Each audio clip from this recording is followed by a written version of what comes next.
الرجيم بسم الله الرحمن الرحيم الحمد لله رب العالمين وهو الأول والآخر والظاهر والباطن وهو بكل شيء عليم الحمد لله الذي لم يتخذ صاحبة ولا ولدا ولم يكن له شريك في الملك ولم يكن له ولي من الذل وكبره تكبيرا سبحان الذي جعلنا من المتمسكين بولاية أمير المؤمنين علي بن أبي طالب صلوات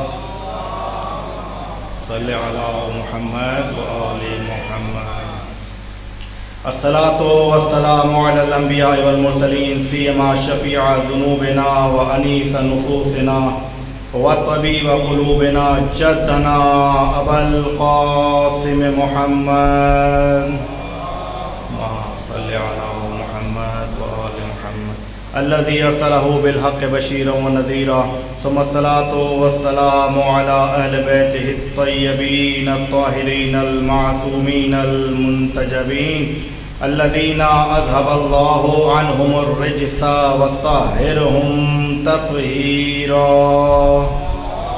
اللهم صل على محمد وآل محمد ولعنة الله على أعدائهم من يومنا إلى يوم القيامة أما بعد فقد قال رسول الله صلى الله عليه وآله زينوا مجالسكم بذكر علي بن أبي طالب بآواز بلند صلوات پڑھیں محمد عزیزان گرامی سامعین محترم شیعان حیدر کرار عزاداران سید الشہداء شاد رہیں آباد رہیں خالق کائنات سوائے غم اہل بیت کے کسی اور غم میں مبتلا نہ کرے دعا کرتے ہیں کہ خالق کائنات بانیان مجلس کی ان زحمات کو اپنی بارگاہ میں قبول فرمائیں بارالہ جو بھی مومن اس بارگاہ میں اپنی حاجات لے کر آئے ہیں تجھے واسطہ محمد و آل محمد کا بارالہ تمام کی حاجات کو اپنی بارگاہ میں پورا فرما بارالہ جو بھی مومنین بیمار انہیں شفاء کاملہ عطا فرما جو بھی مومنین حج و زیارات بالخصوص زیارت امام حسین کے متمنی ہیں انہیں زیارت امام حسین نصیب فرما بارالہ ہمارے وقت کے امام کے ظہور میں تعجیل فرما اور ہم سب کو ان کے اوان و انصار میں شامل فرما دعاؤں کی قبولیت کے لیے بآواز بلند درود پڑھیں محمد و آل محمد عزیزان گرامی خدا کا شکر ادا کرتے ہیں کہ جس نے ہمیں زندگی میں ایک بار دوبارہ یہ شرف بخشا اور یہ موقع عطا فرمایا کہ ہم مل کر اس فرش ادا پر آ کر محمد و آل محمد کے ذکر کو زندہ کر سکیں اگر کوئی شخص یہ سمجھتا ہے کہ اس نے اس مجلس ادا کو برپا کر کے کوئی اس کا کمال ہے اس مجلس ادا کو برپا کرنے میں یا اگر کوئی شخص یہ سمجھتا ہے یہ سوچتا ہے کہ اس نے مجلس ادا میں آ کر کسی کے اوپر یا بانیان مجلس کے اوپر احسان کیا ہے تو یہ اس کی خام خیالی ہے یہ ہمارا عقیدہ ہے عقیدے کی بات کر رہا ہوں ہمارا اس کے اندر کوئی کمال نہیں ہے دراصل یہ حضرت زہرا کی ہمارے اوپر عطا ہے کہ ہمیں اس قابل سمجھا کہ ہم ذکر محمد و آل محمد میں آ سکیں اگر ان کی جانب سے ہمیں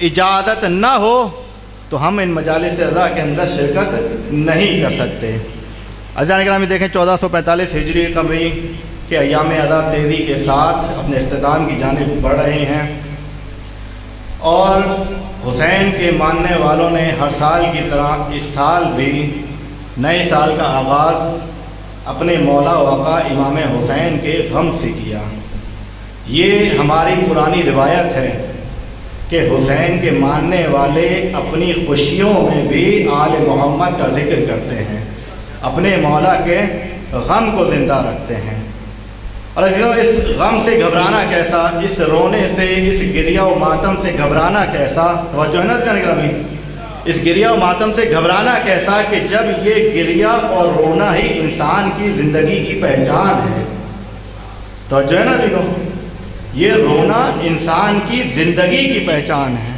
دیکھیں جب بچہ پیدا ہوتا ہے تو جب تک وہ روتا نہیں ہے، گریہ نہیں کرتا، کوئی بھی اس کے زندہ ہونے کا یقین نہیں کرتا۔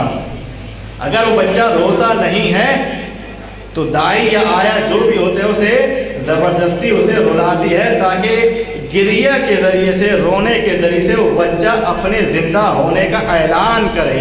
ہم حسینیوں کی مثال بھی ایسے ہی ہے۔ ہم ہر سال محرم و سفر میں اپنے آقا و مولا امام حسین کی مجالس کو برپا کر کے دنیا والوں کو بتاتے ہیں کہ لوگوں سن لو، ہم ہی وہ زندہ قوم ہے کہ جس کی بشارت اللہ کا رسول دے کے گیا تھا۔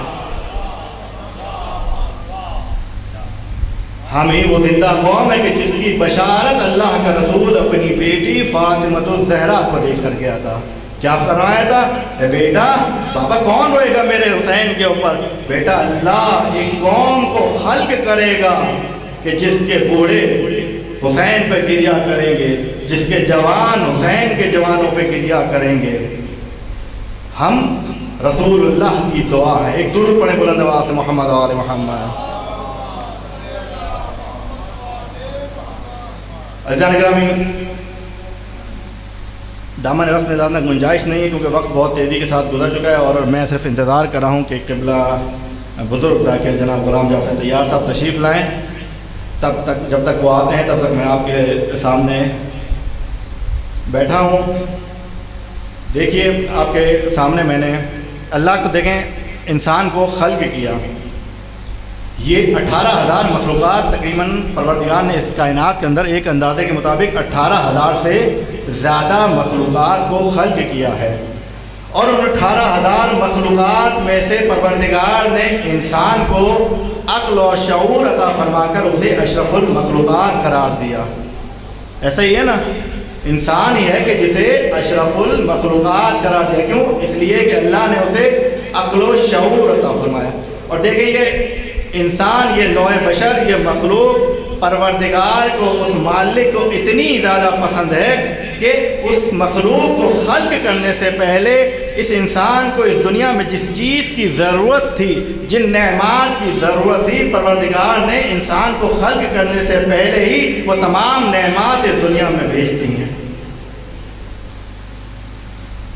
انسان کو سب سے زیادہ پروردگار کا علم ازلی و ابدی ہے۔ پروردگار نے جب انسان کو خلق کیا تو اس کے علم میں تھا کہ یہ انسان ناقص ہے، اسے دنیا میں ہر مقام پر، ہر موقع پر ہدایت کی ضرورت پیش آئے گی کیونکہ ناقص ہے۔ اللہ نے انسان کو خلق کرنے کے بعد اس کا ایک ہدف قرار دیا کہ انسان نے اپنی زندگی میں اس ہدف کو حاصل کرنا ہے۔ کیا ہے وہ ہدف؟ قرب پروردگار، خدا کی معرفت، خدا تک پہنچنا۔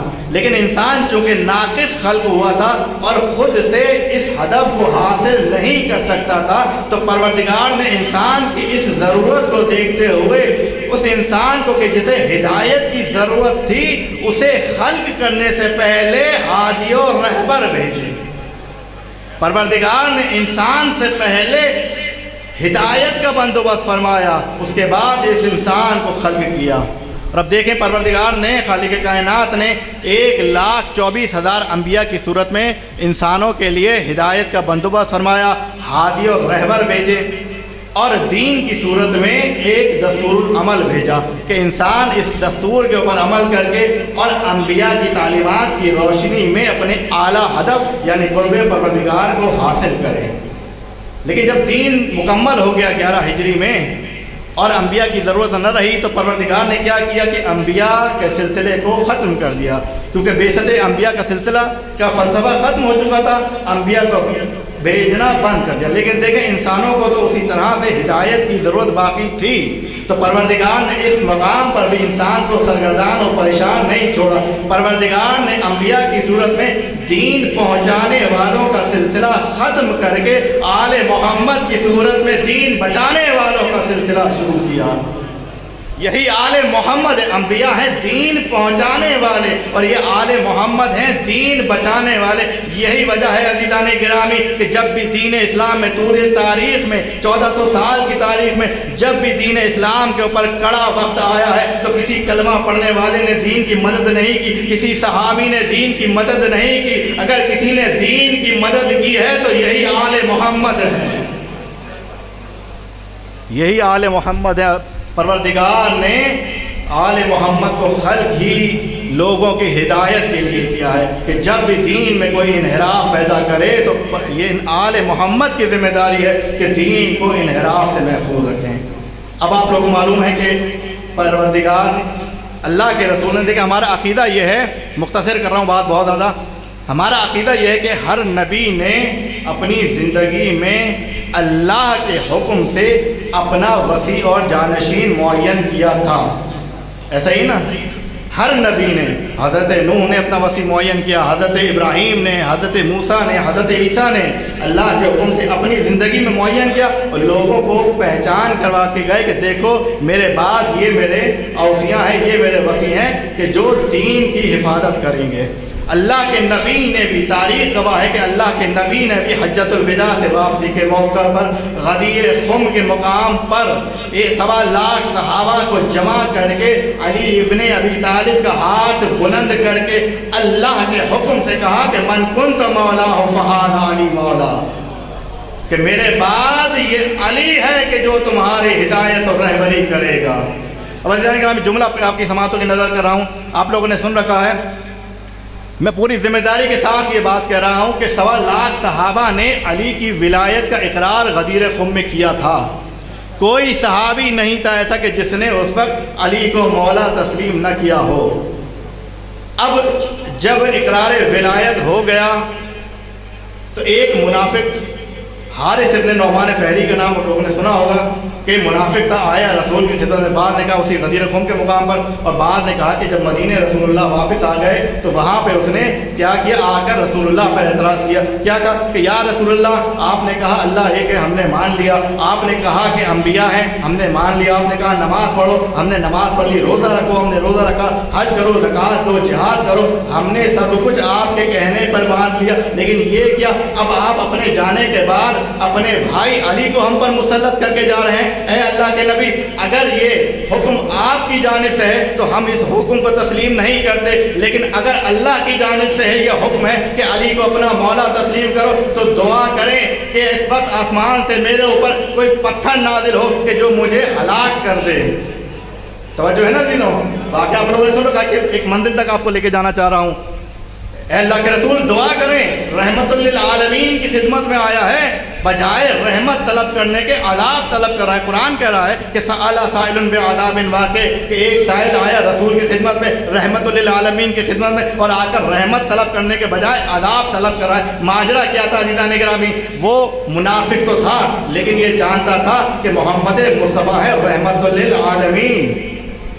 اسے یہ علم تھا کہ جب تک کوئی بھی نبی اپنی امت میں رہتا ہے، باقی ہوتا ہے، اس وقت تک اللہ اس امت کے اوپر عذاب نازل نہیں کرتا، اور یہ تو ہے رحمت للعالمین، دونوں جہانوں کے لیے رحمت۔ میں ان سے دعا کے لیے کہوں گا، وہ دعا بھی مانگیں گے، لیکن چونکہ خود رسول اللہ ہمارے ساتھ موجود ہیں تو اللہ مجھ پر عذاب نازل نہیں کرے گا۔ لیکن کیا ہوا؟ تاریخ نے عجیب منظر دیکھا کہ رسول اللہ نے ہاتھ بلند کیے دعا کے لیے، ابھی ہاتھ نیچے نہ آئے تھے کہ آسمان سے ایک پتھر نازل ہوا کہ جو اس حارث ابن نعمان فہری کے سر پہ لگا اور سر کو چیرتا ہوا نیچے سے نکل گیا۔ یہ واصل جہنم ہو گیا، دنیا حیران و پریشان ہو گئی۔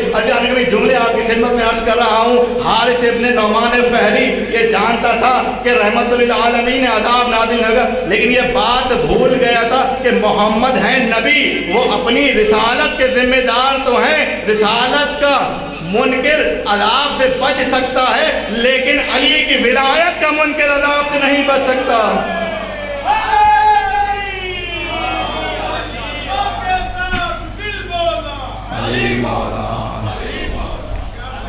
توجہ فرما رہے ہیں گرامی؟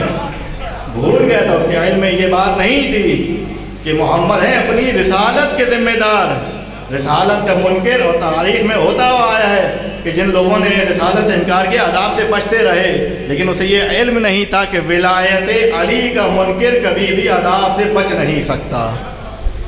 توجہ فرمائے جانے گرامی، علی کی ولایت دین کا مرکز و محور علی کی ولایت ہے۔ علی کی ولایت کے بغیر نہ نماز قبول، نہ روزہ قبول، نہ حج قبول، نہ زکوٰۃ قبول۔ کیا کہا آپ لوگوں نے سن رکھا ہے نا؟ اللہ کے رسول نے وما ينطق عن الهوى کا مصداق نبی، کیا کہا کہ کوئی شخص